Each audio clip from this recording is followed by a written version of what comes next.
कक्षा 10 के विज्ञान की ऑनलाइन क्लास में आप सभी बच्चों का हम स्वागत करते हैं। हम कक्षा 10 विज्ञान के पाठ्यक्रम में तीसरा अध्याय पढ़ रहे हैं और तीसरे अध्याय का नाम है धातु एवं अधातु।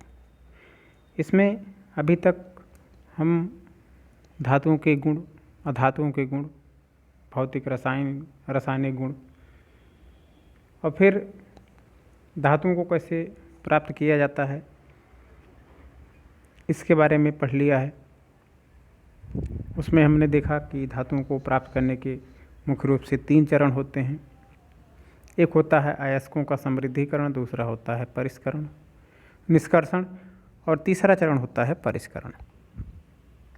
अयस्कों के समृद्धिकरण की अनेक विधियां हमने पढ़ी हैं, साथ ही धातुओं के निष्कर्षण की भी अनेक विधियां पढ़ी हैं।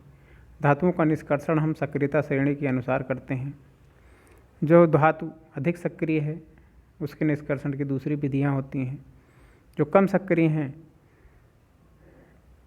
उन्हें हम आसानी से प्राप्त कर लेते हैं। वहीं जो मध्यम सक्रिय धातुएं हैं उनका निष्कर्षण अन्य विधियों से भर्जन, स्थापन इत्यादि के द्वारा होता है। तो धातुओं को प्राप्त करने के बाद जो धातुएं प्राप्त होती हैं वह पूर्ण रूप से शुद्ध नहीं होती। उन धातुओं का परिष्करण करना पड़ता है। आज हम धातुओं के परिष्करण के बारे में पढ़ेंगे कि कैसे जो धातुएं हम प्राप्त किए हैं उनका परिष्करण करते हैं। परिष्करण करने के बाद ही हमें पूर्ण रूप से शुद्ध धातु प्राप्त होती है। धातुओं से अपद्रव्यों को हटाकर उससे शुद्ध धातु प्राप्त करना, यह क्रिया धातु परिष्करण कहलाती है।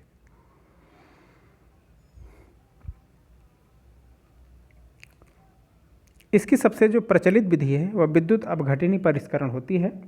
विद्युत अपघटन करने के लिए हम एक उपकरण होता है, उसमें हम विद्युत अपघटन करते हैं। उस उपकरण की कैसे सेटिंग करते हैं यह जान लें, कैसे उसको हम व्यवस्थित करते हैं। करते क्या हैं कि जिस धातु का हमें परिष्करण करना होता है उस धातु के लवण का विलयन लेते हैं। जिस धातु का हमें परिष्करण करना है उसी धातु के लवण का विलयन लेते हैं और उसके बाद उसी धातु की उसी से जो अशुद्ध धातु है जिसका हमें परिष्करण करना है उसकी एक मोटी छड़ को एनोड के रूप में उस विलयन में लगाते हैं और एक शुद्ध उसी धातु के शुद्ध छड़ को, शुद्ध धातु के एक पतली छड़ को कैथोड के रूप में प्रयोग करते हैं। इस उपकरण को अच्छे से व्यवस्थित करके जब इसमें से इसके विद्युत अपघट्य से विद्युत धारा प्रवाहित की जाती है तो क्या होता है कि जो मोटी छड़ हम लिए हैं, जो एनोड बनाए हैं, उस पर जो स्थित अशुद्ध धातु है वह धीरे धीरे उस विद्युत अपघट्य में घुलने लगती है। अशुद्ध धातु की छड़ मोटी वाली लगाए हैं एनोड पर, वह धीरे धीरे उस धातु के लवण का जो विलयन है उसमें घुलने लगती है और इतनी ही मात्रा में उस विद्युत अपघट्य से शुद्ध धातु कैथोड पर निक्षेपित हो जाती है। जितना अशुद्ध धातु के छड़ से निकल रही है विद्युत अपघट्य में घुलती है, उतना ही उस विद्युत अपघट्य से निकल करके जो शुद्ध धातु की पतली छड़ है कैथोड पर निक्षेपित हो जाती है। और इस प्रक्रम को हम चलाते रहते हैं जब तक कि वह अशुद्ध धातु की जो पूरी छड़ है वह पूर्णतया घुल नहीं जाती है, तब तक यह प्रक्रम उसमें विद्युत धारा हम प्रवाहित करते रहते हैं।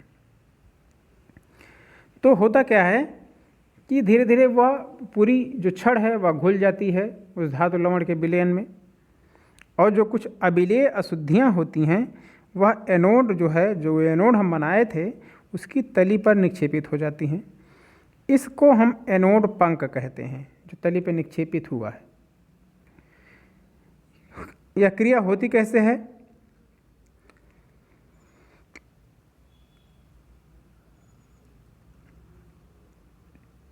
मान लीजिए हम कॉपर का शुद्धिकरण कर रहे हैं तो एनोड पे कॉपर की अशुद्ध धातु की छड़ लगाते हैं जिसका शुद्धिकरण करना है। विद्युत धारा प्रवाहित करते हैं तो इससे इलेक्ट्रॉन निकल करके धातु लवण के विलयन में मिल जाते हैं और यह बन जाता है Cu++ के रूप में परिवर्तित हो जाता है। यह Cu++ जा कर के कैथोड पर 2 इलेक्ट्रॉन कैथोड से ग्रहण कर लेता है और फिर कॉपर धातु के रूप में परिवर्तित होकर हमें उस छड़ पर प्राप्त हो जाता है, शुद्ध धातु की छड़ पर जमा हो जाता है। तो यह होती है धातुओं के परिष्करण की विधियाँ, जो कि बहुत ही प्रचलित विधि है विद्युत अपघटनी परिष्करण। अब अगला जो हमारा टॉपिक है वो संक्षारण है। संक्षारण आप इसके पहले भी पढ़े हैं अध्याय 2 में। धातुएं नमी एवं ऑक्सीजन से क्रिया करके विघटित होती रहती हैं, इसे ही संक्षारण कहा जाता है। कोई भी धातु जब वो नमी और ऑक्सीजन से क्रिया करती है तो विघटित होती है। और यह जो विघटन की क्रिया होती है इसे ही संक्षारण कहते हैं। हमने देखा होगा चांदी के ऊपर सल्फाइड की काली परत चढ़ जाती है, कपूर के ऊपर कॉपर कार्बोनेट की हरे रंग की परत चढ़ जाती है। ऐसे ही लोहे के ऊपर जो कि खुली हवा और पानी नम वायु में रखा हुआ होता है उस पर भूरे रंग की परत चढ़ जाती है जिसे हम जंग लगना कहते हैं। यह सारे कार्य जो हैं वह संक्षारण के कारण ही होते हैं। संक्षारण इनका मुख्य कारण है। कैसे इससे सुरक्षित रखते हैं हम धातुओं को? धातुओं को पेंट करके, तेल लगाकर, उन पर ग्रीस लगाकर, यसद लेपन के द्वारा, क्रोमियम लेपन के द्वारा, एनोडीकरण द्वारा और मिश्र धातु बनाकर हम धातुओं को संक्षारण से बचाते हैं। तो उनको संक्षारण से बचाने की यह विधियां हैं। अब हम देखेंगे कि आगे का टॉपिक हमारा यसद लेपन। अभी आपने सुना यसद लेपन क्या होता है, जान लीजिए। लोहे एवं इस्पात को जंग से बचाने के लिए उसके ऊपर जस्ते की एक पतली परत चढ़ाते हैं विद्युत अपघटन के द्वारा या उस विलयन में घोल करके। लोहे एवं इस्पात को जंग से बचाने के लिए उसके ऊपर जस्ता या जिंक की एक पतली परत चढ़ाने की क्रिया जो है वह यसद लेपन कहलाती है। जिंक चढ़ाने की क्रिया लोहे और इस्पात के ऊपर यसद लेपन कहलाती है। जस्ते की यह परत अगर नष्ट भी हो जाए, जो हम परत चढ़ा रहे हैं अगर वह नष्ट भी हो जाए तो जो यसद लेपित वस्तु है फिर भी वह जंग से सुरक्षित रहती है। क्यों? क्योंकि जिंक एक सक्रियता श्रेणी में लोहे से ऊपर स्थित है। तो जब हम इसकी परत चढ़ाते हैं लोहे के ऊपर या इस्पात के ऊपर तो इसके अणु लोहे के अणुओं को विस्थापित करके उस वस्तु के ऊपर स्वयं जुड़ जाते हैं। ऊपर की परत यह बना लेते हैं लोहे के अणुओं को विस्थापित करके। इसलिए जो यसद लेपन हमने किया है अगर वह ख़त्म भी हो जाता है तब भी वह वस्तु खराब नहीं होती है। यह यसद लेपन की क्रिया होती है। दूसरी जंग से ही संक्षारण से सुरक्षित रखने की क्रिया है मिश्रातु या मिश्र धातु बना के। प्राचीन काल से यह क्रिया बहुत ही प्रचलित है। तो 2 या 2 से अधिक धातुओं के समांगी मिश्रण को मिश्रातु कहते हैं। जब हम 2 या 2 से अधिक धातुओं का एक समांगी मिश्रण बनाते हैं तो उसे मिश्रातु या मिश्र धातु कहते हैं। इसे तैयार करने के लिए जो मूल धातु है उसको पहले गलाते हैं, गलित अवस्था में लाते हैं। उसके पश्चात एक दूसरा तत्व जो उसमें हम मिला के मिश्र धातु बनाना है जिसे, उस दूसरे तत्व को एक निश्चित अनुपात में मिला करके फिर उसे हम ठंडा कर देते हैं। तो इस तरह मिश्र धातु का निर्माण हो जाता है। वह मिश्र धातु, कोई भी ऐसी मिश्र धातु जिसमें पारा मिला हुआ हो उसे अमलगम कहते हैं। पारा मिली हुई मिश्र धातु को अमलगम कहा जाता है, यह ध्यान रखेंगे। और एक विशेषता होती है जो मिश्रात होती है, मिश्र धातु होती है, उसकी विद्युत चालकता तथा गलनांक सामान्य धातु की अपेक्षा कम होते हैं। तांबा एवं टिन से मिलाकर कांसा तथा तांबे एवं जस्ते को मिलाकर तांबा एवं टिन को मिलाकर कांसा, तांबा एवं जस्ते को मिलाकर पीतल।